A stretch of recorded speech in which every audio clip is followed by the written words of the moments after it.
Hello everyone, welcome to my vlog.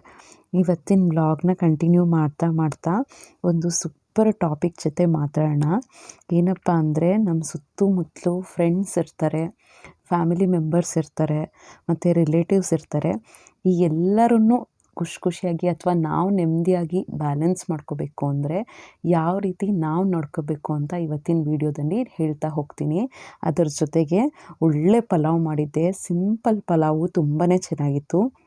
ವಿಡಿಯೋನ ಕಂಪ್ಲೀಟಾಗಿ ನೋಡಿ, ನಿಮಗೆ ಗೊತ್ತಾಗುತ್ತೆ ಎಷ್ಟು ಈಸಿ ಪಲಾವು. ಆಮೇಲೆ ತುಂಬ ಒಳ್ಳೆ ಟೇಸ್ಟ್ ಇತ್ತು. ಅದಕ್ಕೆ ಇವತ್ತಿನ ವ್ಲಾಗಲ್ಲಿ ಶೇರ್ ಮಾಡಬೇಕು ಅಂತ ಅಂದ್ಕೊಂಡಿದ್ದೀನಿ. ನಾನು ಏನೇನು ಹಾಕಿದೆ, ಯಾವ ರೀತಿ ಮಾಡಿದೆ ಅಂತ ಹೇಳ್ತೀನಿ. ಜೊತೆಗೆ ನಾವು ಯಾವ ರೀತಿ ನಡ್ಕೊಂಡ್ರೆ ರಿಲೇಟಿವ್ಸ್ ಎಲ್ಲರನ್ನೂ, ಫ್ಯಾಮಿಲಿ ಮೆಂಬರ್ಸ್ನು, ಫ್ರೆಂಡ್ಸ್ನು ಒಂದು ನಾರ್ಮಲ್ ಖುಷಿಯಾಗಿ ಲೀಡ್ ಮಾಡ್ಕೋಬೋದು ಲೈಫ್ನ. ಅವ್ರ ಜೊತೆ ಎಲ್ಲ ಹೇಗೆ ಲೀಡ್ ಮಾಡ್ಕೋಬೇಕು ಅಂತ ಇವತ್ತಿನ ವಿಡಿಯೋ ಇರುತ್ತೆ. ಕಂಪ್ಲೀಟಾಗಿ ನೋಡಿ. ನಿಮ್ಗೆ ಇಷ್ಟ ಆಯಿತು ಅಂದರೆ, ಹೊಸದಾಗಿ ನೋಡ್ತಾ ಇದ್ದಾರೆ ಅಂದರೆ ಸಬ್ಸ್ಕ್ರೈಬ್ ಮಾಡ್ಕೊಳ್ಳಿ, ಲೈಕ್ ಮಾಡಿ, ಶೇರ್ ಮಾಡಿ, ಕಮೆಂಟ್ ಮಾಡಿ. ಫಸ್ಟು ಈ ಪಲಾವ್ ಹೆಂಗೆ ಮಾಡೋದು ಅಂತ ಮುಂದೆ ತೋರಿಸ್ತಾ ಹೋಗ್ತೀನಿ. ಇದು ಹೆಂಗೆ ಮಾಡಿದೆ ಅಂದರೆ, ಫಸ್ಟು ಮಿಕ್ಸಿ ತೊಗೊಂಡು ಮಿಕ್ಸಿಗೆ ಕೆಲವು ಹಾಕ್ಕೋಬೇಕು ಐಟಮ್ಸು. ಏನೇನಪ್ಪ ಅಂದರೆ, ಫಸ್ಟು ಕಾಯಿ ಮತ್ತು ಒಂದು ದೊಡ್ಡ ಈರುಳ್ಳಿ ಹಾಕ್ಕೊಂಡಿದ್ದೆ, ಚಕ್ಕೆ, ಲವಂಗ, ಶುಂಠಿ, ಬೆಳ್ಳುಳ್ಳಿ, ಏಲಕ್ಕಿ ಮತ್ತು ಕಸೂರಿ ಮೇಥಿ. ನೆಕ್ಸ್ಟ್ ಬಂದು ಹಸಿಮೆಣ್ಸಿನ್ಕಾಯಿ ಇಷ್ಟನ್ನು ಹಾಕಿ ಚೆನ್ನಾಗಿ ರುಬ್ಕೊಂಡಿದ್ದೆ. ಸ್ವಲ್ಪ ಸೋಂಪನ್ನು ಹಾಕಿದ್ದೆ, ಟೇಸ್ಟ್ ತುಂಬ ಚೆನ್ನಾಗಿ ಬರುತ್ತೆ ಅಂತ. ಇದನ್ನು ಹುರ್ಕೊಳ್ಬೇಕಾದ್ರೆ ಹಾಕ್ಕೋಬೋದು ಅಥವಾ ಹಸಿದೇ ಹಾಕ್ಕೋಬೋದು. ಹಸಿದು ಹಾಕ್ಕೊಂಡ್ರೆ ಎಣ್ಣೆಗೆ ಹಾಕಿದಾಗ ತುಂಬಾ ಚೆನ್ನಾಗಿ ಫ್ರೈ ಮಾಡ್ಕೋಬೇಕು. ನಾನು ಮುಂದೆ ತೋರಿಸ್ತೀನಿ. ಯಾವುದೇ ಪಲಾವ್ ಮಾಡ್ತೀರಾ, ರೈಸ್ ಐಟಮ್ ಮಾಡ್ತೀರಾ ಅಂದರೆ ಮಸಾಲೆ ರುಬ್ಬಿದ ತಕ್ಷಣ ಚೆನ್ನಾಗಿ ಎಣ್ಣೆಲಿ ಫ್ರೈ ಮಾಡೋದ್ರಿಂದ ತುಂಬಾ ಚೆನ್ನಾಗಿ ಟೇಸ್ಟ್ ಬಂದಿತ್ತು. ಸೊ ತೋರಿಸ್ತೀನಿ ನಾನು. ಅದರ ಜೊತೆಗೆ ನಾನಿವತ್ತು ಕ್ಯಾರೆಟು ಮತ್ತು ಬಟಾಣಿ ಅಷ್ಟೇ ಹಾಕಿದ್ದೆ. ಬೇರೆ ತರಕಾರಿ ಎಲ್ಲ ಖಾಲಿಯಾಗೋಗಿತ್ತು. ಅದಕ್ಕೆ ತಂದ್ಬಿಟ್ಟು ಬೇರೆ ಏನಾದ್ರು ಮಾಡೋಣ ಆಮೇಲೆ ಅಂದ್ಬಿಟ್ಟು ಇರೋದ್ರಲ್ಲೇ ಮಾಡೋಣ ಅಂತ. ಆಲೂಗಡ್ಡೆ ಇತ್ತು. ಆಲೂಗಡ್ಡೆ ನನ್ನ ಮಗಳಿಗೆ ಫ್ರೈ ಮಾಡ್ಕೊಂಡು ಕೊಟ್ಟರೆ ಆಗುತ್ತೆ. ಮಕ್ಕಳಿಗೆ ಆಲೂಗಡ್ಡೆ ಐಟಮ್ಸ್ ಅಂದರೆ ಇಷ್ಟ ಅಂತ ಅದನ್ನು ಫ್ರೈ ಮಾಡ್ಕೊಳ್ಳೋಣ ಅಂತ ಅದನ್ನು ಎತ್ತಿಟ್ಬಿಟ್ಟೆ. ಹಿಂಗೆ ಪಟ ಅಂತ ಮಾಡಿಬಿಡ್ತಿದ್ದೀನಿ. ಆಮೇಲೆ ಕುಕ್ಕರ್ ಇಟ್ಟು ಏನು ಗೊತ್ತಾ, ಒಂದು 2 ನಿಮಿಷ ಎಣ್ಣೆ ಹಾಕಬೇಕು. ಆಮೇಲೆ ಪಲಾವ್ ಎಲೆನೂ ಹಾಕಬೇಕು. ಬಟ್ ನಾನು ಹಾಕಿರಲಿಲ್ಲ ಇವತ್ತು, ಪಲಾವ್ ಎಲೆನೂ ಹಾಕಲಿಲ್ಲ. ಡೈರೆಕ್ಟಾಗಿ ರುಬ್ಕೊಂಡಿರ್ತೀವಲ್ವ ಅದನ್ನು ಹಾಕೋದು. ಎಣ್ಣೆ ಜೊತೆ ಸ್ವಲ್ಪ ತುಪ್ಪ ಹಾಕಿದ್ರೆ ತುಂಬ ಚೆನ್ನಾಗಿರುತ್ತೆ. ಆಮೇಲೆ ಉಪ್ಪು, ಅರಿಶಿನ ಹಾಕೋಕ್ಕೆ ಹೋಗಲಿಲ್ಲ. ಸ್ವಲ್ಪ ವೈಟಿಶ್ ಬರಲಿ, ಚೆನ್ನಾಗಿರುತ್ತೆ. ಬಟಾಣಿ ಗ್ರೀನ್ ಕಲರ್ ಇರುತ್ತಲ್ಲ, ಇದು ಸ್ವಲ್ಪ ವೈಟಿಶ್ ಬರಲಿ ಅಂತ ಹಾಗೆ ಇಟ್ಟಿದ್ದೆ. ನೀವು ಬೇಕಾದ್ರೆ ಅರಿಶಿನ ಹಾಕ್ಕೋಬೋದು. ಮಿಕ್ಸಿಗೆ ಬೇಕಾದ್ರೆ ಪುದೀನ ಕೊತ್ತಂಬರಿನೂ ರುಬ್ಕೋಬೋದು. ನಾನು ಏನೂ ಹಾಕಿಲ್ಲ ಗೊತ್ತಾ, ಆದ್ರೂ ಎಷ್ಟು ಚೆನ್ನಾಗಾಗಿತ್ತು. ಕುಕ್ಕರ್ ಇಟ್ಟು ಎಣ್ಣೆ ಹಾಕಿ, ತುಪ್ಪ ಹಾಕಿ, ಆ ಮಸಾಲೆ ಏನು ರುಬ್ಕೊಂಡಿದ್ವಲ್ಲ ಅದನ್ನು ಹಾಕಿ, ರುಚಿಗೆ ತಕ್ಕಷ್ಟು ಉಪ್ಪು. ಆಮೇಲೆ ಏನು ಹಾಕ್ತೆ ಅಂದರೆ ಕಟ್ ಮಾಡ್ಕೊಂಡಿರೋಂಥ ಕ್ಯಾರೆಟು ಮತ್ತು ಫ್ರೋಝನ್ ಬಟಾಣಿ ಇತ್ತು, ಅದನ್ನು ಹಾಕಿ ಚೆನ್ನಾಗಿ ಎಣ್ಣೆಲಿ ಫ್ರೈ ಮಾಡಿದೆ. ಸುಮಾರು ಒಂದು 5-6 ಮಿನಿಟ್ಸ್ ಚೆನ್ನಾಗಿ ಮೀಡಿಯಮ್ ಫ್ಲೇಮಲ್ಲೇ ಫ್ರೈ ಮಾಡ್ತಾನೇ ಇದ್ದೆ. ಆಮೇಲೆ ಅಕ್ಕಿ ಹಾಕಿ ಸ್ವಲ್ಪ ಫ್ರೈ ಮಾಡಬೇಕು. ಅಕ್ಕಿನ ಎಣ್ಣೆಲಿ ಫ್ರೈ ಮಾಡೋದ್ರಿಂದ ಉದುದ್ರಾಗಿ ತುಂಬ ಚೆನ್ನಾಗಿ ಬರುತ್ತೆ. ನಾವು ಸ್ಟಾರ್ಟಿಂಗಲ್ಲೇ ನೋಡಿದ್ರಲ್ಲ ಎಷ್ಟು ಚೆನ್ನಾಗಿ ಉದುದ್ರಾಗಿ ಬಂದಿತ್ತು ಅಂತ. ಆ ರೀತಿ ಚೆನ್ನಾಗಿ ಫ್ರೈ ಮಾಡಿಕೊಂಡು ಆಮೇಲೆ ಒಂದಕ್ಕೆ ಡಬಲ್ 1 ಗ್ಲಾಸ್ ಅಕ್ಕಿಗೆ 2 ಗ್ಲಾಸಷ್ಟು ನೀರು, ಅಥವಾ ನಿಮ್ಮ ಅಕ್ಕಿ ಹೆಂಗಿರುತ್ತೋ ಆ ರೀತಿ ನೀವು ನೀರನ್ನು ಹಾಕ್ಕೋಬೋದು. ಆ ರೀತಿ ಹಾಕ್ಕೊಂಡು ರುಚಿಗೆ ತಕ್ಕ ಹೀಗೆ ಉಪ್ಪೆಲ್ಲ ಟೇಸ್ಟ್ ನೋಡಿಕೊಂಡು, ನೀರು ಕುದಿರುತ್ತಿರೋ ಟೈಮಲ್ಲಿ ಟೇಸ್ಟ್ ನೋಡ್ಕೋಬೇಕು. ಕೆಲವು ಸತಿ ನೀವು ನೀರು ಹಾಕಿದ ತಕ್ಷಣ ಟೇಸ್ಟ್ ನೋಡೋಕ್ಕೆ ಹೋಗ್ತೀರಾ. ಕೆಲವು ಸತಿ ಏನಾಗುತ್ತೆ ಅಂದರೆ ಕಲ್ಲುಪ್ಪು ಕರಗಿರಲ್ಲ, ಉಪ್ಪು ಕಡಿಮೆ ಅನಿಸುತ್ತೆ, ಮತ್ತೆ ಹಾಕೋಕ್ಕೆ ಹೋಗ್ತೀವಿ ನಾವು. ಬಟ್ ಉಪ್ಪು ಕರಗಿರಲ್ಲ, ಆಮೇಲೆ ಮತ್ತೆ ಉಪ್ಪು ಜಾಸ್ತಿ ಆಗೋಗುತ್ತೆ ಮತ್ತೆ ಜಾಸ್ತಿ ಹಾಕಿದ್ಮೇಲೆ. ಅದಕ್ಕೆ ಯಾವಾಗ್ಲೂ ಪಲಾವ್ ಆಗಿರಲಿ, ಯಾವುದೇ ಐಟಮ್ ಆಗಿರ್ಬೋದು, ಸ್ಟಾರ್ಟಿಂಗಲ್ಲೇ ನೋಡೋಕ್ಕೆ ಹೋಗಬಾರ್ದು. ಟೇಸ್ಟು ಚೆನ್ನಾಗಿ ಕುದೀತಾ ಇರುತ್ತಲ್ವ, ಆ ಸ್ಟೇಜಲ್ಲಿ ನೀವು ನೋಡ್ಕೋಬೇಕು ಉಪ್ಪು, ಹುಳಿ, ಖಾರ ಎಲ್ಲ ಕರೆಕ್ಟಾಗಿದೆಯಾ ಅಂತ. ಟೊಮ್ಯಾಟೋನೂ ಹಾಕೋಕ್ಕೆ ಹೋಗಲಿಲ್ಲ, ಏಕೆಂದರೆ ನೆಕ್ಸ್ಟ್ ನಾನು ಟೊಮ್ಯಾಟೊ ಪಪ್ಪು ಮಾಡಬೇಕಿತ್ತು.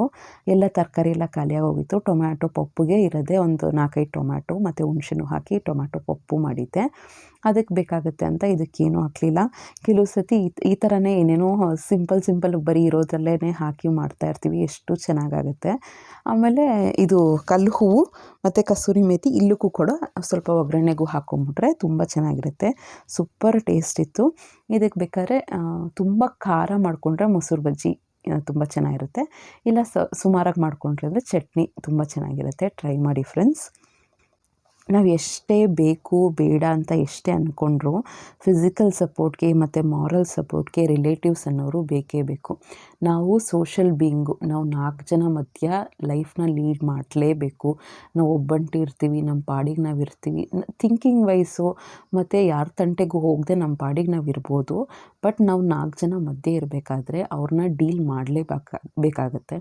ಒಂದಲ್ಲ ಒಂದು ಮೂಮೆಂಟಲ್ಲಿ ನಾವು ಎಷ್ಟೊಂದು ಜನರನ್ನ ಫೇಸ್ ಮಾಡಲೇಬೇಕಾಗತ್ತೆ. ಎಸ್ಪೆಷಲಿ ನಮ್ಮ ಫ್ರೆಂಡ್ಸ್ ಇರ್ಬೋದು, ಫ್ಯಾಮಿಲಿ ಮೆಂಬರ್ಸು ಮತ್ತು ರಿಲೇಟಿವ್ಸ್ನ ಯಾವ ರೀತಿ ಡೀಲ್ ಮಾಡ್ಕೋಬೇಕು ಅಂತ ಇವತ್ತಿನ ವಿಡಿಯೋ ಇರುತ್ತೆ. ನಾವೇನೇ ಖುಷಿ ಆದರೂ, ಏನೇ ಒಂದು ಬೇಜಾರಾದರೂ ಕೂಡ ಶೇರ್ ಮಾಡ್ಕೋಬೇಕು ಅಂತ ಅನಿಸ್ತಾ ಇರುತ್ತೆ.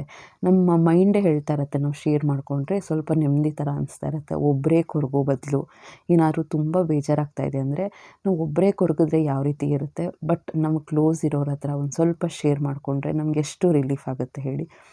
ನೆಕ್ಸ್ಟು ಏನೋ ಖುಷಿ ಮೂಮೆಂಟೇ ಬಂತು, ಅದನ್ನು ನಾವು ಒಬ್ಬರೇ ಏನೋ ಒಂದು ಒಳ್ಳೆ ರಿಸಲ್ಟೇ ಬಂತು ಮಕ್ಕಳದು, ಏನೋ ಇರ್ಬೋದು, 4 ಜನಕ್ಕೆ ಫೋನ್ ಮಾಡಿ ಹೇಳ್ತೀವಿ. ಒಳ್ಳೆ ಜಾಬ್ ಬಂತು, 4 ಜನಕ್ಕೆ ಫೋನ್ ಮಾಡಿ ಹೇಳ್ತೀವಿ. ಅವು ಅಂದರೆ ನಾವು ಒಂಥರ ಸೋಷಲಿ ನಾವು ಇನ್ವಾಲ್ವ್ ಆಗಲೇಬೇಕು. ನಮ್ಗೆ ಅನಿಸ್ತಾ ಇರುತ್ತೆ ನಾವು ಶೇರ್ ಮಾಡ್ಕೋಬೇಕು. ಅಟ್ಲೀಸ್ಟ್ ನಮ್ಮ ಜೆನ್ಯೂನಾಗಿ ರಿಲೇಟಿವ್ಸು, ಫ್ಯಾಮಿಲಿ ಮೆಂಬರ್ಸ್ ಜೊತೆ ಶೇರ್ ಮಾಡ್ಕೊಳ್ಳೇಬೇಕು ಅಂತ ಅನಿಸುತ್ತೆ. ನಮಗೆ ಅವಶ್ಯಕತೆ ಇದೆಯೋ ಅವಶ್ಯಕತೆ ಇಲ್ವೋ ಎಲ್ಲನೂ ಸೈಡಿಗಿಟ್ಟು ನಾವು ಲೈಫ್ನ ಒಂದು 4 ಜನ ಜೊತೆ ಲೈಫ್ನ ಲೀಡ್ ಮಾಡಬೇಕು ಅನ್ನೋದು ನಿಜ. ಅದನ್ನು ಅಕ್ಸೆಪ್ಟ್ ಮಾಡಿಕೊಳ್ಳೇಬೇಕು. ಕೆಲವು ಸತಿ ಆ ರಿಲೇಟಿವ್ಸು, ಫ್ಯಾಮಿಲಿ ಮೆಂಬರ್ಸು ನಮಗೆ ಸಪೋರ್ಟಾಗಿ ನಿಂತ್ಕೊಂಡ್ರೆ ಕೆಲವು ಸತಿ ಅವ್ರನ್ನ ಹ್ಯಾಂಡ್ಲ್ ಮಾಡೋದೇ ಒಂದು ಚಾಲೆಂಜಿಂಗ್ ಥರ ಇದ್ಬಿಡುತ್ತೆ. ಎಷ್ಟೋ relatives, family members, may be family members ಮೇಯ್ನಾಗಿ ನಮ್ಮ ಕಷ್ಟಕ್ಕೆ, ಸುಖಕ್ಕೆ ಮತ್ತು ಸಕ್ಸಸ್ಗೆ ಎಲ್ಲ ಮೇನ್ ರೀಸನ್ಸ್ ಆಗ್ಬೋದು. ಕೆಲವು ಸತಿ ಅದೇ ಫ್ಯಾಮಿಲಿ ಮೆಂಬರ್ಸು, ರಿಲೇಟಿವ್ಸು ಚುಚ್ಚಿ ಮಾತಾಡಿ, ನೋವು ಮಾಡಿ ತುಂಬ ಒಂಥರ ಡಿಮೋಟಿವೇಟ್ ಮಾಡೋಂಗೆ ಮಾಡ್ತಿದ್ದಾರೆ. ಒಂಥರ ಚಾಲೆಂಜಿಂಗ್ ಥರನೇ ಅನ್ಬೋದು. ಅವ್ರನ್ನ ಹೆಂಗೆ ಡೀಲ್ ಮಾಡ್ತೀವಿ ಅನ್ನೋದು ದೊಡ್ಡ ಚಾಲೆಂಜ್ ಅಂತಲೇ ಹೇಳ್ಬೋದು. ಎಲ್ಲ ನಾವು ಏನು ಅನ್ಕೋಬೇಕು ಅಂದರೆ, ನಮ್ಮ ಮೈಂಡಲ್ಲಿ ಏನು ಪ್ರಿಪೇರ್ ಆಗಬೇಕು ಅಂದರೆ, ಇದೆಲ್ಲ ನಾರ್ಮಲ್ಲು. ಯಾವುದಾದ್ರೂ ಆಪೋಸಿಟ್ ಪರ್ಸನ್ನು ಹೇಗೆ ರಿಯಾಕ್ಟ್ ಮಾಡ್ತಾರೆ ಅನ್ನೋದು ಅವ್ರ ಮೇಲೆ ಡಿಪೆಂಡು. ಆ ಪರ್ಸನ್ ಆ ರೀತಿ ರಿಯಾಕ್ಟ್ ಮಾಡೋದಕ್ಕೆ ನಾವು ಹೇಗೆ ಅದಕ್ಕೆ ಪ್ರತ್ಯುತ್ತರ ಕೊಡ್ತೀವಿ ಅಂದರೆ ರಿಯಾಕ್ಟ್ ಮಾಡ್ತೀವಿ, ಅದು ನಮ್ಮ ಮೇಲೆ ಡಿಪೆಂಡು. ಆಪೋಸಿಟ್ ಪರ್ಸನ್ಗೆ ನೀನು ಹೀಗೆ ಮಾತಾಡು, ಹೀಗೆ ನಡ್ಕೊ ಅಂತ ಹೇಳೋಕ್ಕೆ ಬರೋಲ್ಲ. ಅದು ಅವ್ರ ಕಲ್ಚರು, ಅವ್ರ ರೀತಿ ಆ ರೀತಿ ನಡ್ಕೋತಾರೆ. ಬಟ್ ನಾವು ಅವ್ರ ಹತ್ರ ಹೇಗಿರಬೇಕು ಅಂತ ಅದು ನಮ್ಮ ಕೈಲಿರುತ್ತೆ. ಇದೆಲ್ಲ ನಾರ್ಮಲ್ಲು. ಈಗ ನಮ್ಮ ರಿಲೇಟಿವ್ಸ್ ಅಂತ ಒಂದು 10-15 ಜನ ಇದ್ದಾರೆ ಅಂತ ತಿಳ್ಕೊಳ್ಳಿ, ಅಥವಾ ಫ್ಯಾಮಿಲಿ ಮೆಂಬರ್ಸ್ ಒಂದು 5-6 ಜನ ಇದ್ದಾರೆ, 4-5 ಜನ ಇದ್ದಾರೆ, ಏನೋ ಒಂದು ತಿಳ್ಕೊಳ್ಳಿ. ಒಬ್ಬೊಬ್ಬರನ್ನು ಹೇಗೆ ಅಂತ ನಮಗೆ ಗೊತ್ತಿರುತ್ತೆ. ಸೊ ಒಂದು ವರ್ಷ ಮದುವೆ ಆದ ಹೊಸದ್ರಲ್ಲಾದರೂ ಒಂದು ಹೆಣ್ಮಗಳಿಗಾಗಿರ್ಬೋದು, ಸ್ಟಾರ್ಟಿಂಗ್ ಒಂದು ವರ್ಷದಲ್ಲೇ ಯಾರು ಹೇಗೆ ಅಂತ ಗೊತ್ತಿರುತ್ತೆ. ಸೊ ನಾವು ಮೈಂಡಲ್ಲೇ ಒಂದು ಪ್ಲ್ಯಾನ್ನ ಮಾಡ್ಕೋಬೇಕು. ನಾವು ಇವ್ರ ಹತ್ರ ಈ ರೀತಿ ನಡ್ಕೋಬೇಕು.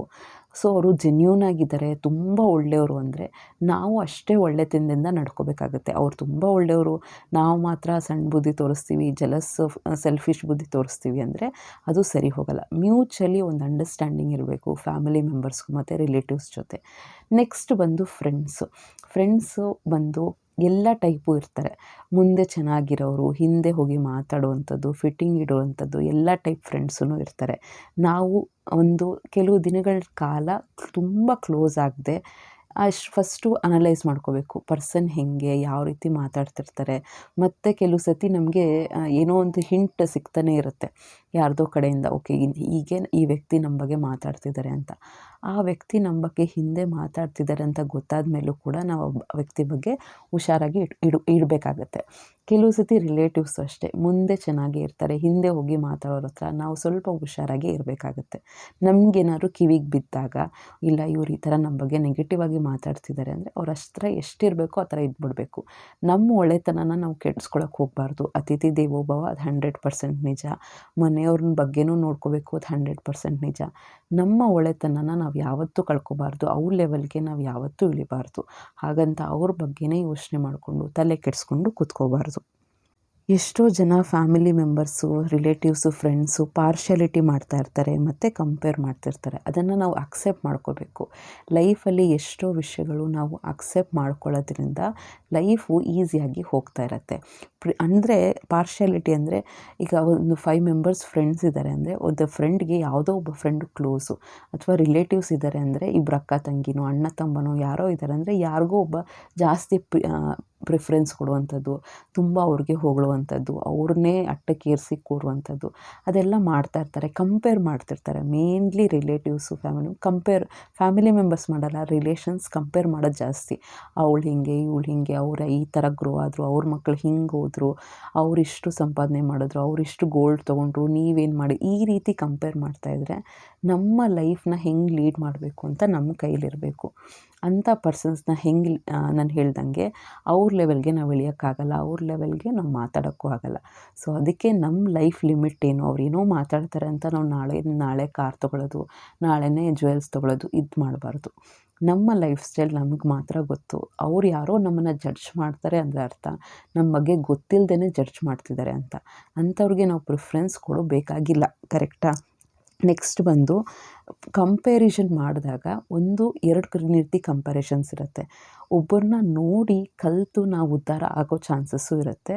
ಒಬ್ಬರನ್ನ ನೋಡಿ ನಮ್ಮನ್ನು ನಾವೇ ನೆಗೆಟಿವ್ ಆಗಿ ಡಿಮೋಟಿವೇಟ್ ಆಗೋ ಚಾನ್ಸಸ್ಸು ಇರುತ್ತೆ.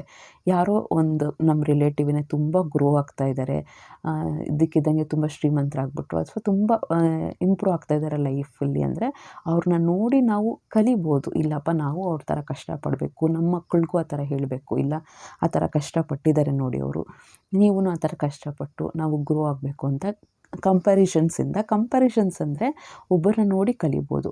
ಬಟ್ ನೆಗೆಟಿವ್ ಕಂಪ್ಯಾರಿಸನ್ಸ್ ಹೀಗೆ ನಾವು ಮಾಡ್ಕೋಬಾರ್ದು. ಅಂದರೆ ಅವ್ರನ್ನ ನೋಡಿ ನಾವು ಹೊಟ್ಟೆ ಕಿಚ್ಚು ಪಡುವಂಥದ್ದು, ಅಯ್ಯೋ ಆ ಥರ ಗ್ರೋ ಆಗ್ತಿದ್ದಾರಲ್ಲ, ಅಯ್ಯೋ ಅವ್ರು ಅದನ್ನು ತೊಗೊಂಡ್ರು, ಅಯ್ಯೋ ಇದನ್ನು ತೊಗೊಂಡ್ಬಿಟ್ರು ಅಂತ ನಾವು ಹೊಟ್ಟೆ ಕಿಚ್ಚು ಬರ್ತಾಯಿದ್ರೆ ನಮ್ಮ ಗ್ರೋತ್ ಆಗೋದಿರಲಿ, ನಮ್ಮ ಇನ್ನೂ ಕಡಿಮೆ ಡೆವಲಪ್ಮೆಂಟ್ ಆಗುತ್ತೆ ಅಂತಲೇ ಹೇಳ್ಬೋದು. ನಮ್ಮದೆಲ್ಲ ಕಾನ್ಸಂಟ್ರೇಷನು ಅಪೋಸಿಟ್ ಪರ್ಸನ್ ಬಗ್ಗೆನೇ ಇರುತ್ತೆ. ಅದನ್ನೆಲ್ಲ ಬಿಟ್ಟಾಕಿ ನಮ್ಮ ಗ್ರೋತ್ ಏನು, ನಮ್ಮ ಲೈಫ್ ಏನು, ನಾವು ಹೆಂಗೆ ಡೆವಲಪ್ ಆಗಬೇಕು ಇದ್ರ ಬಗ್ಗೆ ಕಾನ್ಸಂಟ್ರೇಷನ್ ಮಾಡಬೇಕು. ಪಕ್ಕದ ವ್ಯಕ್ತಿಯಿಂದ ನಾವು ರೆಫರೆನ್ಸ್ ಆಗಿ ತೊಗೋಬೋದು ಅಥವಾ ಅವ್ರನ್ನ ಮೋಟಿವೇಶನ್ ಆಗಿ ತೊಗೋಬೇಕು. ಇಲ್ಲ ನಾವು ಜಲಸ್ ಫೀಲ್ ಮಾಡ್ಕೊಂಡಿರ್ತೀವಿ ಅಂದರೆ ನಾವು ಲೈಫಲ್ಲಿ ಯಾವತ್ತೂ ಉದ್ಧಾರ ಆಗಲ್ಲ. ಬೇರೆಯವ್ರು ಯಾರಾದರೂ ನಮ್ಗಳ ಮಧ್ಯೆ ಕಂಪೇರ್ ಮಾಡ್ತಿದ್ದಾರೆ ಅಂದರೆ ಅದನ್ನು ಪಾಸಿಟಿವ್ ಆಗಿ ತೊಗೊಳ್ಳೋದು ನಮ್ಮ ಕೈಲಿರುತ್ತೆ. ಅವ್ರು ಯಾರ್ದೋ ಜೊತೆ ಕಂಪೇರ್ ಮಾಡ್ಕೋತಿದ್ದಾರೆ ಅಂದರೆ ನಮಗೆ ಗೊತ್ತು ನಾವು ಆ ಸ್ಟೇಜ್ನ ರೀಚ್ ಮಾಡೋಕ್ಕಾಗುತ್ತೋ ಆಗಲ್ವೋ ಅಂತ. ರೀಚ್ ಮಾಡೋಕ್ಕಾಗಲ್ಲ ಅಂದರೆ ಮ್ಯಾಕ್ಸಿಮಮ್ ಎಷ್ಟು ಇಂಪ್ರೂವ್ ಆಗ್ಬೋದು ನಾವು ಅದನ್ನು ಆಗಬೇಕು ಅಷ್ಟೇ. ಅದನ್ನು ಪಾಸಿಟಿವ್ ಆಗಿ ತೊಗೊಳ್ಳೋದ್ರಿಂದ ಬೆನಿಫಿಟ್ ಜಾಸ್ತಿ ಆಗುತ್ತೆ. ನೆಕ್ಸ್ಟು ಸುಮಾರು ಸತಿ ಏನಾಗುತ್ತೆ ಅಂದರೆ ನಮ್ಮ ತಪ್ಪುಗಳನ್ನೇ ಹೈಲೈಟ್ ಮಾಡ್ತಿರ್ತಾರೆ ರಿಲೇಟಿವ್ಸು. ನೀನು ಇದನ್ನು ಮಾಡಿದೆ, ನೀನು ಅದನ್ನು ಮಾಡಿದೆ ಅಂತ ಚುಚ್ಚಿ ಮಾತಾಡೋವಂಥದ್ದೇ ಜಾಸ್ತಿ. ಅಂಥ ರಿಲೇಟಿವ್ಸ್ನ ನಾವು ಇಗ್ನೋರ್ ಮಾಡಿಬಿಡ್ಬೇಕು. ಕೆಲವರು ನಮಗೆ ಸಾಂತ್ವನ ಹೇಳೋ ರಿಲೇಟಿವ್ಸ್ ಇರ್ತಾರೆ. ನಾವೇನೋ ಕಷ್ಟದಲ್ಲಿದ್ದೀವಿ ಅಂದರೆ ಬಂದು ದುಃಖನ ಶೇರ್ ಮಾಡ್ಕೋತಾರೆ, ಸ್ವಲ್ಪ ಕನ್ಸೋಲ್ ಮಾಡ್ತಾರೆ, ಈ ಥರ ಆಗ್ತಾ ಇರುತ್ತೆ ಲೈಫಲ್ಲಿ, ಸಮಾಧಾನ ಮಾಡ್ಕೊಳ್ಳಿ ಅಂತ. ಅಂಥ ರಿಲೇಟಿವ್ಸ್ನ ಹತ್ತಿರ ಇಟ್ಕೋಬೇಕು. ಯಾರು ಚುಚ್ಚಿ ನಾವು ದುಃಖದಲ್ಲಿದ್ದರೂ ಕೂಡ ಯಾರು ಚುಚ್ಚಿ ಮಾತಾಡ್ತಿರ್ತಾರೋ ಅವ್ರನ್ನ ಆದಷ್ಟು ಅವಾಯ್ಡ್ ಮಾಡಬೇಕು. ಒಬ್ಬ ಪರ್ಸನ್ನ ಜಡ್ಜ್ ಮಾಡೋದು ತುಂಬಾ ಈಸಿ. ನಾವಂತೂ ಆ ಲೆವೆಲ್ಗೆ ಯಾವತ್ತೂ ಇಳಿಬಾರ್ದು. ಜಡ್ಜ್ ಅಂದರೆ ಒಂದು ನೋಡಿದ ತಕ್ಷಣ ಈ ವ್ಯಕ್ತಿ ಹೀಗೆ, ಇವನ ಬೆಲೆ ಇಷ್ಟೇ, ಇವನ ಕೈಲಾಗದೇ ಇಷ್ಟು, ಇವಳ ಕೈಲಾಗದೇ ಇಷ್ಟು ಅಂತ ನಾವು ಜಡ್ಜ್ ಮಾಡಿಬಿಡ್ತೀವಿ. ನಾವು ಆಪೋಸಿಟ್ ಪರ್ಸನ್ನ ಜಡ್ಜ್ ಮಾಡೋಕ್ಕೆ ಹೋಗಬಾರ್ದು. ಕೆಲವು ಫ್ಯಾಮಿಲಿ ಮೆಂಬರ್ಸ್ನ ಅಥವಾ ರಿಲೇಟಿವ್ಸ್ನೇ ಆಗಿರ್ಬೋದು, ಫಸ್ಟೇ ಜಡ್ಜ್ ಮಾಡೋಕ್ಕೆ ಹೋಗಬಾರ್ದು. ಅವ್ರನ್ನ ಅರ್ಥ ಮಾಡ್ಕೋಬೇಕು. ಇನ್ನೊಂದು, ಯಾರೋ ರಿಲೇಟಿವ್ಸು ನಮ್ಮನ್ನು ಜಡ್ಜ್ ಮಾಡ್ತಿದ್ದಾರೆ ಅಂದರೆ ಅದು ನೆಗೆಟಿವ್ ಆಗಿ ಜಡ್ಜ್ ಮಾಡ್ತಿದ್ದಾರೆ ಅಂದರೆ ಅವ್ರನ್ನ ಕಂಪ್ಲೀಟಾಗಿ ಇಗ್ನೋರ್ ಮಾಡಬೇಕು. ನೆಕ್ಸ್ಟು, ಎಮೋಷ್ನಲಿ ಯಾರ ಬಗ್ಗೆನೂ ಥಿಂಕ್ ಮಾಡೋಕ್ಕೆ ಹೋಗಬಾರ್ದು. ಎಮೋಷ್ನಲಿ ಅಂದರೆ ಫಾರ್ ಎಕ್ಸಾಂಪಲ್ಲು ಏನೋ ಒಂದು ಸಿಚುವೇಶನ್ಸ್ ಆಗ್ತಾ ಇರುತ್ತೆ, ರಿಲೇಟಿವ್ಸ್ ಏನೋ ಒಂದು ಕಮೆಂಟ್ ಮಾಡಿಬಿಡ್ತಾರೆ, ಅದಕ್ಕೆ ಫುಲ್ ಅಳ್ಕೊಳ್ತಾ ದುಃಖ ಪಡ್ಕೊಳ್ತಾ ಅಂದರೆ ನಮ್ಮನ್ನು ಎಮೋಷನ್ಸ್ ನಮ್ಮದೇ ಕಂಟ್ರೋಲ್ ಇರೋಲ್ಲ, ತುಂಬ ಎಮೋಷ್ನಲ್ ಆಗಿ ಹೋಗ್ತೀವಿ. ಅವರೇನೋ ಹೀಗೆ ಚುಚ್ಚಿ ಮಾತಾಡೋದು ಅಂತ. ಫಾರ್ ಎಕ್ಸಾಂಪಲ್ ನಾನೊಂದು ಸಿಚುವೇಶನ್ ಹೇಳ್ತೀನಿ. ಯಾರೋ ನನ್ನ ಫ್ರೆಂಡ್ಸ್ಗೆ ಅವ್ರಿಗೆ ಮಕ್ಕಳೇ ಆಗ್ತಿರ್ಲಿಲ್ಲ, ಮದುವೆಗೆ 9 ವರ್ಷ ಆದರೂ ಮಕ್ಕಳಾಗ್ತಿರ್ಲಿಲ್ಲ. ಅವ್ರ ರಿಲೇಟಿವ್ಸೇನೆ ಎಷ್ಟು ಚುಚ್ಚಿ ಮಾತಾಡ್ತಾಯಿದ್ರು ಅಂದರೆ, ಅಯ್ಯೋ ನಿನಗೆ ಮಕ್ಕಳಾಗ್ತಿಲ್ಲ, ಅವಳಿಗೆ 1 ವರ್ಷಕ್ಕೇ ಮದುವೆ ಆಗಿ 1 ವರ್ಷಕ್ಕೇ ಮಕ್ಕಳಾಗೋಯ್ತು, ನೀವೇನೋ ದೋಷ ಇದೆ ನಿಮಗೆ, ನೀವೇನೋ ಕರ್ಮ ಮಾಡಿದ್ದೀರಾ, ಈ ರೀತಿ ಚುಚ್ಚಿ ಮಾತಾಡೋರು. ಅವ್ರಿಗೆ ಪ್ರಾಕ್ಟಿಕಲಿ ಅವ್ರಿಗೆ ಗೊತ್ತಿತ್ತು, ಏನೂ ಪ್ರಾಬ್ಲಮ್ ಇರಲಿಲ್ಲ, ಅವ್ರಿಗೆ ಮೆಡಿಕಲಿ ಏನೂ ಪ್ರಾಬ್ಲಮ್ ಇರಲಿಲ್ಲ. ಬಟ್ ಅವಳು ಹೆಂಗೆ ಎಮೋಷ್ನಲಿ ಆಗೋಗ್ತಿದ್ಲು ಅಂದರೆ, ಪ್ರತಿ ಸರಿ ಈ ಥರ ಮಾತಾಡ್ತಿರಲ್ಲ, ಪ್ರತಿ ಸರಿ ಅಳೋಳು, ಸ್ಟ್ರೆಸ್ ತೊಗೊಳ್ಳೋಳು.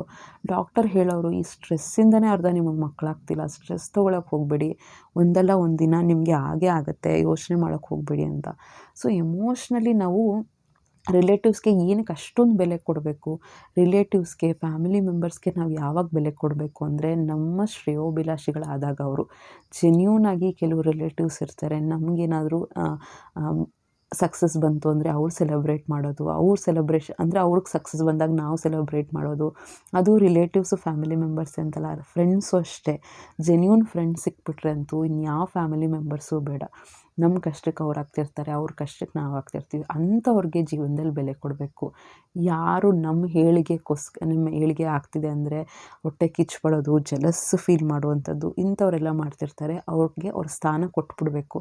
ನನ್ನ ಲೈಫಲ್ಲಿ ನಿಮ್ಮ ಪ್ಲೇಸ್ ಇಷ್ಟೇ ಅಂತ ಹೇಳ್ಬಿಡ್ಬೇಕು. ಪ್ರತಿ ಸರಿ ಎಲ್ರೂ ಕನ್ವಿನ್ಸ್ ಮಾಡ್ತಾ ಕೂತ್ಕೊಳ್ಳೋಕ್ಕಾಗಲ್ಲ. ಯಾರೋ ಏನೋ ಒಂದು ಸ್ಟೇಟ್ಮೆಂಟ್ ಹೇಳ್ಬಿಡ್ತಾರೆ ಫ್ಯಾಮಿಲಿ ಮೆಂಬರ್ಸು, ಇವಳು ಹೀಗೆ, ಇವಳು ಅಷ್ಟೇ, ಇವಳ ಕೈಲಾಗಲ್ಲ, ಏನೋ ಒಂದು ಹೇಳ್ತಾರೆ ಅಂದರೆ ಎಲ್ಲರೂ ಕನ್ವಿನ್ಸ್ ಮಾಡ್ತಾ ಕೂತ್ಕೊಳ್ಳೋಕ್ಕಾಗಲ್ಲ. ಯಾರೋ ನಮ್ಮನ್ನು ಕ್ಲೋಸಾಗಿ ನೋಡಿದ್ದಾರೆ, ನಮ್ಮನ್ನು ಅರ್ಥ ಮಾಡ್ಕೊಂಡಿದ್ದಾರೆ ಅಂದರೆ ಅವ್ರ ಸ್ಟೇಟ್ಮೆಂಟ್ ಪಾಸ್ ಮಾಡಲ್ಲ. ನಾವು ಅವ್ರಿಗೆ ಕನ್ವಿನ್ಸ್ ಮಾಡೋ ಅವಶ್ಯಕತೆ ಇಲ್ಲ. ಕೆಲವು ಸಾರಿ ಏನಾಗುತ್ತೆ ಅಂದರೆ ನಮ್ಮ ಕ್ಲೋಸ್ ರಿಲೇಟಿವ್ಸು, ನಮಗೆ ಇಷ್ಟಪಡೋರು, ವೆಲ್ ವಿಷರ್ಸೇ ಏನೋ ಮಿಸ್ಅಂಡರ್ಸ್ಟ್ಯಾಂಡಿಂಗ್ ಆಗಿದೆ ಅಂದರೆ ಅವ್ರಿಗೆ ನಾವು ಬಿಡಿಸಿ ಹೇಳಬೇಕಾಗತ್ತೆ, ಕನ್ವಿನ್ಸ್ ಮಾಡಬೇಕಾಗತ್ತೆ. ಯಾವತ್ತೂ ಯಾರಿಂದನೂ ಎಕ್ಸ್ಪೆಕ್ಟೇಷನ್ಸ್ ಮಾಡಬಾರ್ದು. ಫ್ಯಾಮಿಲಿ ಮೆಂಬರ್ಸ್ ಆಗಿರ್ಬೋದು, ರಿಲೇಟಿವ್ಸ್ ಆಗಿರ್ಬೋದು, ಫ್ರೆಂಡ್ಸಿಂದ ಮತ್ತು ಯಾರಿಂದನೂ ಕೂಡ ನಾವು ಎಕ್ಸ್ಪೆಕ್ಟೇಷನ್ಸ್ ಮಾಡಿದಷ್ಟು ನೋವೇ ಜಾಸ್ತಿ. ನಮ್ಮ ಕರ್ತವ್ಯ ಏನಿದೆ ಅದು ಮಾಡ್ತಾ ಇರಬೇಕು. ಅವರಿಂದ ಏನನ್ನು ಎಕ್ಸ್ಪೆಕ್ಟೇಷನ್ಸ್ ಮಾಡಬಾರ್ದು. ಕೆಲವರು ರಿಲೇಟಿವ್ಸು ಬಂದಿದ ತಕ್ಷಣ ಒಂಥರ ನೆಗೆಟಿವ್ ಫೀಲಿಂಗು, ಒಂಥರ ಕೊಂಕು ಮಾತಾಡೋದು, ಸರ್ಕ್ಯಾಸ್ಟಿಕ್ಕಾಗಿ ಮಾತಾಡೋದು, ಏನೋ ಒಂದು ನಮಗೆ ಚುಚ್ಚಿ ಮಾತಾಡಬೇಕು ಅಂತಲೇ ಹೇಳ್ಬೋದು. ಅಂಥ ಫೀಲಿಂಗ್ಸ್ನ ನಾವು ಮನೆಯಿಂದನೇ ಅಂದರೆ ತಲೆಯಿಂದ ತೆಗ್ದುಬಿಡ್ಬೇಕು. ಕೆಲವು ಸತಿ ನಾವು ಬೇಡ ಅಂದ್ರೂ ಮನೆಗೆ ಬರ್ತಾ ಇರ್ತಾರೆ, ಏನೂ ಮಾಡೋಕ್ಕಾಗಲ್ಲ. ಅಂಥವ್ರಿಗೆ ಎಷ್ಟು ಟ್ರೀಟ್ ಮಾಡಬೇಕು ಅಷ್ಟು ಮಾತಾಡಬೇಕು, ಅಷ್ಟು ಮಾತಾಡಿ ನಮ್ಮ ಕೆಲಸ ನಾವು ನೋಡ್ಕೋಬೇಕಾಗುತ್ತೆ. ಕೆಲವರು ಬಂದ್ರೇ ನಮಗೆ ಖುಷಿ ಆಗುತ್ತೆ, ಅಷ್ಟು ಖುಷಿಯಿಂದ ವೆಲ್ಕಮ್ ಮಾಡ್ತೀವಿ. ಅಂಥವ್ರ ಜೊತೆ ಇನ್ನೂ ಚೆನ್ನಾಗಿ ಟೈಮ್ ಸ್ಪೆಂಡ್ ಮಾಡಬೇಕು. ಬಾಂಡಿಂಗ್ ಅನ್ನೋದು ಜೆನ್ಯೂನ್ ಆಗಿರಬೇಕು. ಅದು ಯಾವ ರಿಲೇಷನ್ಶಿಪ್ಪು ಅನ್ನೋದ್ರ ಮೇಲೆ ಡಿಪೆಂಡ್ ಆಗೋಲ್ಲ, ಯಾರೇ ಆಗಿರಲಿ. ಕೆಲವು ಸತಿ ನಾವು ನನ್ನ ಸೈಡಲ್ಲಿ ಮಾತ್ರ ನಾವು ನೋಡ್ಕೋಬೇಕು, ಗಂಡನ ಸೈಡಲ್ಲಿ ಹೋಗಬಾರ್ದು, ಆ ಥರ ಎಲ್ಲ ಏನೂ ಇರಬಾರ್ದು. ಇಬ್ಬರ ಸೈಡಲ್ಲೂ ಅವ್ರು ಏನಾದರೂ ಜೆನ್ಯೂನ್ ಇದ್ದಾರೆ, ನಮಗೋಸ್ಕರ ನಿಜವಾಗ್ಲೂ ಅವರು ತುಂಬ ಒಳ್ಳೆಯವರು, ನಮ್ಮ ಏಳಿಗೆ ಬಯಸ್ತಾರೆ ಅಂದರೆ ಅವ್ರ ಜೊತೆ ತುಂಬ ಚೆನ್ನಾಗಿದ್ಬಿಡಿ. ಆಮೇಲೆ ನಮ್ಮನ್ನು ನಾವೇ ಅನಲೈಸ್ ಮಾಡ್ಕೋಬೇಕು, ನಾವು ಹೇಗೆ ಅವ್ರ ಜೊತೆ ಬಿಹೇವ್ ಮಾಡ್ತಾಯಿದ್ದೀವಿ ಅಂತ. ಅವ್ರು ತುಂಬ ಒಳ್ಳೆಯವರು, ಬರೀ ನಾವು ಸಣ್ಣ ಬುದ್ಧಿ ತೋರಿಸ್ತಾ ಇದ್ದೀವಿ, ಸೆಲ್ಫಿಶ್ ಆಗ್ತಿದ್ದೀವಿ ಅಂದರೆ ತಪ್ಪು. ಅವ್ರು ತುಂಬ ಕೆಟ್ಟವರು, ನೀವು ಎಲ್ಲ ತುಂಬ ಚೆನ್ನಾಗಿ ಅವ್ರಿಗೆ ಮಾಡಾಕ್ತಿದ್ದೀರ ಅಂದರೆ ಅದು ತಪ್ಪು. ಅಪೋಸಿಟ್ ಪರ್ಸನ್ ರೀತಿ ಹೆಂಗಿರ್ತಾರೋ ನಾವು ಅದೇ ರೀತಿ ನಾವು ನಡ್ಕೋಬೇಕಾಗ್ತದೆ. ನೆಕ್ಸ್ಟು ಎಲ್ಲರಲ್ಲೂ ಒಂದು ಒಳ್ಳೆಯ ಗುಣ ಅನ್ನೋದಿದ್ದೇ ಇರುತ್ತೆ. ಅಂದರೆ ಎಲ್ಲರಲ್ಲೂ ನೆಗೆಟಿವ್ ಹುಡುಕ್ತಾ ಹೋದರೆ ಬರೀ ನೆಗೆಟಿವ್ಸೇ ಕಾಣ್ತಿರುತ್ತೆ. ಒಂದು ಪರ್ಸನ್ ಅಂತ ತೊಗೊಂಡಾಗ ಯಾವುದೋ ಒಂದು ಮೂಮೆಂಟಲ್ಲಿ ಏನೋ ಒಂದು ಮನಸ್ತಾಪ ಆಗಿರುತ್ತೆ, ಮಿಸ್ಕಮ್ಯುನಿಕೇಷನ್ ಆಗಿರುತ್ತೆ. ಆ ಪರ್ಸನ್ ಬಗ್ಗೆ ನಮಗೆ ಗೊತ್ತು, ಅವ್ರು ತುಂಬ ಒಳ್ಳೆಯವರು, ಬಟ್ ಏನೋ ದುಡುಕಿ ಮಾತಾಡಿರ್ತಾರೆ ಅಂದರೆ ಇಮಿಡಿಯೇಟಾಗಿ ಜಡ್ಜ್ ಮಾಡೋಕ್ಕೆ ಹೋಗಬಾರ್ದು. ಏನೋ ಪಾಸಿಟಿವ್ ಇದೆ, ಯಾವುದೋ ಒಂದು ಕಾರಣದಿಂದನೇ ಇವರು ಈ ರೀತಿ ಮಾತಾಡಿರ್ತಾರೆ ಅಂತ ಸ್ವಲ್ಪ ತಾಳ್ಮೆಯಿಂದ ಯೋಚನೆ ಮಾಡಿ ಅದನ್ನು ಅಕ್ಸೆಪ್ಟ್ ಮಾಡ್ಕೋಬೇಕು. ಇಲ್ಲ, ಈ ವ್ಯಕ್ತಿ ಒಳ್ಳೆಯವರೇ, ಏನೋ ಒಂದು ಸಿಚುವೇಷನಿಂದ ಈ ರೀತಿ ಮಾತಾಡಿರ್ತಾರೆ ಅಂತ ಅಕ್ಸೆಪ್ಟ್ ಮಾಡಿಕೊಂಡು ಆ ಪರ್ಸನ್ನ ಕೂತ್ಕೊಂಡು ಮಾತಾಡ್ಕೋಬೇಕು. ಮಾತಾಡೋದ್ರಿಂದ, ಕಮ್ಯುನಿಕೇಷನ್ ಮಾಡೋದ್ರಿಂದ ಎಷ್ಟೊಂದು ಪ್ರಾಬ್ಲಮ್ಸು ಸಾಲ್ವ್ ಆಗುತ್ತೆ. ನೆಕ್ಸ್ಟ್ ಬಂದು ರಿಲೇಟಿವ್ಸು, ಫ್ಯಾಮಿಲಿ ಮೆಂಬರ್ಸಲ್ಲಿ ಏನೋ ಒಂದು ಒಳ್ಳೆ ಗುಣ ಇದೆ, ಏನೋ ಒಂದು ಇಂಪ್ರೂವ್ಮೆಂಟ್ ಇದೆ, ಫ್ರೆಂಡ್ಸಲ್ಲೂ ಅಷ್ಟೇ ಒಳ್ಳೆ ಗುಣ ಇದೆ ಅಂದರೆ ಅದನ್ನು ಅಪ್ರಿಷಿಯೇಟ್ ಮಾಡಬೇಕು, ಪ್ರೈಸ್ ಮಾಡಬೇಕು. ಅಯ್ಯೋ ಅವ್ರನ್ನ ಅಪ್ರಿಷಿಯೇಟ್ ಮಾಡಿಬಿಟ್ರೆ ಮೇಲಕ್ಕೆ ಹೋಗಿ ಕೂತ್ಕೊಂಡ್ಬಿಡ್ತಾರೆ ಅನ್ನೋ ಬದಲು ಅವ್ರನ್ನ ಒಂದು ಸತಿ ಹೊಗಳು ನೋಡಿ, ಅವ್ರಿಗೂ ಒಂಥರ ಖುಷಿಯಾಗುತ್ತೆ. ಅವ್ರ ಲೈಫಲ್ಲೂ ನಿಮಗೆ ಒಂದು ಒಳ್ಳೆ ಸ್ಥಾನ ಇರುತ್ತೆ, ಒಂದು ಪಾಸಿಟಿವ್ ವೈಬ್ ಬಂದಿರುತ್ತೆ. ಒಬ್ಬ ವ್ಯಕ್ತಿನ ಬರೀ ಕ್ರಿಟಿಸೈಸೇ ಮಾಡ್ತಾಯಿದ್ರೆ ಆ ವ್ಯಕ್ತಿ ನಿಮ್ಮನ್ನು ದೂರ ಇಡಬೇಕು ಅಂತಲೇ ಅನಿಸುತ್ತೆ. ಸೇಮ್ ನಮ್ಮ ಲೈಫಲ್ಲೂ ಅಷ್ಟೇ, ಯಾರಾನು ನಮ್ಮನ್ನು ಹೊಗಳಿದ್ದಾರೆ, ಏನೋ ನಮ್ಮ ಪಾಸಿಟಿವ್ನ ಹೈಲೈಟ್ ಮಾಡಿದ್ದಾರೆ ಅಂದರೆ ನಮ್ಗೆ ಎಷ್ಟು ಪಾಸಿಟಿವ್ ಫೀಲ್ ಆಗುತ್ತೆ ಹೇಳಿ, ಎಷ್ಟು ಖುಷಿ ಆಗುತ್ತೆ. ಅವ್ರನ್ನ ನಮ್ಮ ಲೈಫಲ್ಲಿ ಇಟ್ಕೋಬೇಕು ಅಂತ ಅನಿಸುತ್ತೆ. ಇಲ್ಲ ಬರೀ ನಮ್ಮ ನೆಗೆಟಿವ್ಸ್, ಅಯ್ಯೋ ನಿನ್ನ ವೀಕ್ನೆಸ್ನ ಹೈಲೈಟ್ ಮಾಡ್ತಾಯಿದ್ರೆ ಆ ವ್ಯಕ್ತಿ ದೂರನೇ ಇರಲಿ ಅಂತ ಅನಿಸ್ಬಿಡುತ್ತೆ. ನಮ್ಮ ಬಗ್ಗೆ ನಾವೇ ತುಂಬ ಜಂಬ ಕೊಚ್ಕೊಳ್ಳೋದು, ಈ ರೀತಿ ಎಲ್ಲ ಮಾಡೋಕ್ಕೆ ಹೋಗಬಾರ್ದು. ನಮ್ದು ಅಷ್ಟಿಷ್ಟು ಕೆಲವು ರಿಲೇಟಿವ್ಸೇ ಅಷ್ಟು ನೋಡಬೇಕು, ನಮ್ದು ಇಷ್ಟು ಬಂಗಾರ ಇದೆ, ಇಷ್ಟು ಆಸ್ತಿ ಇದೆ, ಇಷ್ಟು ದುಡ್ಡಿದೆ ಅಂತ ಲಿಸ್ಟು ಹೇಳ್ತಾನೆ ಇರ್ತಾರೆ. ನನ್ನ ಮಕ್ಕಳು ಅಲ್ಲಿ ಓದ್ತಾ ಇದ್ದಾರೆ, ಇಲ್ಲಿ ಕೆಲಸ ಮಾಡ್ತಿದ್ದಾರೆ, ತಿಂಗಳಿಗೆ ಇಷ್ಟು ಲಕ್ಷ, ಇಷ್ಟು ಕೋಟಿ ಬರುತ್ತೆ. ಸೊ ಆ ಥರ ಇದ್ದರೆ ಒಂದು ಡಿಸ್ಟೆನ್ಸ್ ಅನ್ನೋದು ಮೇಂಟೈನ್ ಆಗಿಬಿಡುತ್ತೆ. ನಮ್ಮ ಬಗ್ಗೆ ನಾವು ಹೇಳ್ಕೋಬೇಕು, ಇಲ್ಲ ಅಂತಲ್ಲ, ಹೇಳ್ಕೊಳ್ಳೋಕ್ಕೂ ಜಂಬ ಪಟ್ಕೊಳ್ಳೋಕ್ಕೂ ತುಂಬಾ ಡಿಫ್ರೆನ್ಸ್ ಇರುತ್ತೆ. ಕಷ್ಟ ಬಂದಾಗ ಜೆನ್ಯೂನ್ ರಿಲೇಟಿವ್ಸು ಮತ್ತು ಫ್ಯಾಮಿಲಿ ಮೆಂಬರ್ಸ್ ಜೊತೆ ಹೆಲ್ಪ್ ತೊಗೋಬೇಕು, ಹಾಗೆಯೇ ಹೆಲ್ಪ್ನ ಕೊಡಬೇಕು. ಅವ್ರಿಗೆ ಯಾವಾಗ ಕಷ್ಟ ಇರುತ್ತೆ ನಾವು ಹೆಲ್ಪ್ ಮಾಡಿದ್ರೆ ಅವ್ರು ಯಾವತ್ತೂ ಮರೆಯಲ್ಲ. ನಮಗೆ ಕಷ್ಟ ಇದ್ದಾಗ ಅವ್ರು ಬಂದು ಮಾಡಿದಾಗ ಅದನ್ನು ಯಾವತ್ತೂ ಮರೆಯೋಕ್ಕೆ ಸಾಧ್ಯನೇ ಇಲ್ಲ. ಸುಖಕ್ಕೆ 100 ಜನ ಹಾಕ್ತಾರೆ, ಬಟ್ ಕಷ್ಟಕ್ಕೆ ಯಾರು ಹಾಕ್ತಾರೆ? ಅವರೇ genuine family members, relatives, friends. Next ಬಂದು ಯಾರೋ ಏನೋ ಹೇಳ್ಕೊಳಕ್ಕೆ ಬರ್ತಾರೆ ಕಷ್ಟ ಅಂದರೆ ತಾಳ್ಮೆಯಿಂದ ಕೇಳ್ಕೋಬೇಕು. ನಮ್ಮ ರಿಲೇಟಿವ್ಸ್, ಫ್ಯಾಮಿಲಿ ಮೆಂಬರ್ಸ್ ಎಲ್ಲ ಏನಕ್ಕಿರೋದು ಹೇಳಿ? ಕುಟುಂಬ ಸದಸ್ಯರು ಅಂತ ಹೇಳೋದು ಏನಕ್ಕೆ ಹೇಳಿ? ನಮಗೆ ಕಷ್ಟದಲ್ಲಿ ಬಂದಾಗ ಅವ್ರೇನೋ ದುಡ್ಡು ಕೊಡಲಿ, ಏನೋ ನಮಗೆ ಫೈನಾನ್ಷಿಯಲ್ ಸಪೋರ್ಟ್ ಮಾಡದೇ ಇದ್ದರೂ ಒಂದು ಮಾರಲ್ ಸಪೋರ್ಟು, ನಾವು ಏನೋ ಒಂದು ಹೇಳ್ತಾ ಇದ್ದರೆ ತಾಳ್ಮೆಯಿಂದ ಕೇಳುವಂಥದ್ದು, ಅದಕ್ಕೆ ರೆಸ್ಪಾಂಡ್ ಮಾಡೋದ್ರಿಂದ ಎಷ್ಟೋ ರಿಲೇಷನ್ಶಿಪ್ ಅನ್ನೋದು ಸ್ಟ್ರಾಂಗ್ ಆಗುತ್ತೆ. ಇನ್ನೊಂದು, ಅವ್ರು ಏನೋ ಒಂದು ಸೀಕ್ರೆಟ್ ಹೇಳ್ತಾರೆ ಅಂದರೆ ಅದನ್ನು ಯಾವುದೇ ಕಾರಣಕ್ಕೂ ಬೇರೆಯವ್ರ ಹತ್ರ ಶೇರ್ ಮಾಡೋಕ್ಕೆ ಹೋಗಬಾರ್ದು. ಹೆಲ್ಪ್ ಮಾಡಬೇಕು, ಕೇಳಿ ಅವ್ರಿಗೇನಾದರೂ ಸಪೋರ್ಟ್ ಮಾಡ್ಬೋದಾ, ಸಜೆಷನ್ ಕೊಡ್ಬೋದಾ, ನೀವು ಥಿಂಕ್ ಮಾಡಿ ಸಜೆಷನ್ ಕೊಡೋದ್ರಿಂದ ಇದೇ ಬಾಂಡಿಂಗ್ ಜಾಸ್ತಿ ಆಗೋದು. ನಾವು ಜೆನ್ಯೂನಾಗಿ ಅವ್ರಿಗೆ ಏನು ಮಾಡ್ತಾಯಿದ್ದೀವಿ, ಅವ್ರ ಕಷ್ಟದಲ್ಲಿ, ಅವರ ಹ್ಯಾಪಿ ಮೂಮೆಂಟ್ಸಲ್ಲಿ ನಾವು ಆಬ್ವಿಯಸ್ಲಿ ಇದ್ದೇ ಇರ್ತೀವಿ. ಅವರು ಕರೀತಾರೆ, ಈಗ ಬರ್ಡೇ ಆಯಿತು, ಏನೋ ಒಂದು ಫಂಕ್ಷನ್ ಆಯಿತು, ಕರೀತಾರೆ, ಎಲ್ಲ ಗೆಟ್ ಟುಗೆದರ್ ಆಗುತ್ತೆ, ಊಟ ಗೀಟ ಮಾಡ್ತೀವಿ, ಹ್ಯಾಪಿ ಮೂಮೆಂಟ್ಸ್ ಆಯಿತು. ಕಷ್ಟದಲ್ಲಿ ನಮ್ಗೆ ಹುಷಾರಿಲ್ಲ, ಏನೋ ಒಂದು ಫೈನಾನ್ಷಿಯಲಿ ಇದಾಯಿತು, ಆ ಟೈಮಲ್ಲಿ ನೀವು ದುಡ್ಡು ಕೊಡ್ತೀರಾ, ಅದೆಲ್ಲ ಸೆಕೆಂಡರಿ. ಅಟ್ಲೀಸ್ಟ್ ಅವ್ರಿಗೆ ಮಾರಲ್ ಸಪೋರ್ಟ್ ಅಂತೂ ಕೊಡಬೇಕಾ? ನಿಮ್ಮ ಕೈಯಲ್ಲಾದರೆ ಫೈನಾನ್ಷಿಯಲಿ ಕೂಡ ಹೆಲ್ಪ್ ಮಾಡಬೇಕಾ? ಅದನ್ನು ನಾವು ಕೂಡ ಮರೆಯಲ್ಲ. ನಮಗೆ ಯಾರಾದರೂ ಹೆಲ್ಪ್ ಮಾಡಿದರೆ, ನಾವು ಯಾರಿಗಾದ್ರು ಮಾಡಿದರೆ ಅವರು ಕೂಡ ಮರೆಯಲ್ಲ. ಬಾಂಡಿಂಗ್ ಅನ್ನೋದು ತುಂಬಾ ಜಾಸ್ತಿ ಚೆನ್ನಾಗಾಗತ್ತೆ. ಯಾವುದೇ ರಿಲೇಷನ್ಸ್ ಇರಲಿ, ಫ್ರೆಂಡ್ಶಿಪ್ ಇರಲಿ, ಬಾಂಡಿಂಗ್ ಇರಲಿ, ಒಂದು ಡಿಸ್ಟೆನ್ಸ್ ಅಂತ ಇರೋದು ತುಂಬಾ ಒಳ್ಳೆಯದು. ತುಂಬ ಕ್ಲೋಸ್ ಆಗಿಬಿಟ್ರೆ ಆ ವ್ಯಕ್ತಿ ಬಗ್ಗೆ ಎಲ್ಲ ಗೊತ್ತಾಗೋಗುತ್ತೆ. ಅಂದರೆ ಅವ್ನ ವೀಕ್ನೆಸ್ಸು, ಅವ್ನ ನೆಗೆಟಿವ್ಸ್ ಎಲ್ಲ ಗೊತ್ತಾಗ್ಬಿಟ್ರೆ ರಿಲೇಷನ್ಶಿಪ್ಪಲ್ಲಿ ಕೆಲವು ಸತಿ ಬಿರುಕು ಬಿಡೋ ಚಾನ್ಸಸ್ ಇರುತ್ತೆ. ಎಲ್ಲದರಲ್ಲೂ ಒಂದು ಬೌಂಡ್ರಿ ಅಂತ ಇರುತ್ತೆ, ಒಂದು ಲಿಮಿಟ್ ಅಂತ ಇರುತ್ತೆ. ಫಾರ್ ಎಕ್ಸಾಂಪಲ್, ಯಾರೋ ಇಬ್ಬರು ಫ್ರೆಂಡ್ಸ್ ಇದ್ದರು, ಒಂದು ಸರಿ ಊಟಕ್ಕೆ ಕರೀತಾರೆ, ಅದು ಖುಷಿಯಿಂದ ಹೋದರೆ ಅವರು ಏನೇನೋ ರೆಸಿಪೀಸ್ ಮಾಡಿರ್ತಾರೆ. ಒಂದು ಸರಿ ದಿನಾನೂ ಹೋಗ್ತಾ ಇರ್ತೀವಿ ಅಂದರೆ ಆ ರಿಲೇಷನ್ಶಿಪ್ ಏನಾಗುತ್ತೆ ಅಂತ ಯೋಚನೆ ಮಾಡಿ. ಸೊ ಎಲ್ಲದಕ್ಕೂ ಕೂಡ ಒಂದು ಲಿಮಿಟು, ಒಂದು ಬೌಂಡ್ರಿ ಅನ್ನೋದು ನಾವು ಹಾಕ್ಕೊಳ್ಳೇಬೇಕು.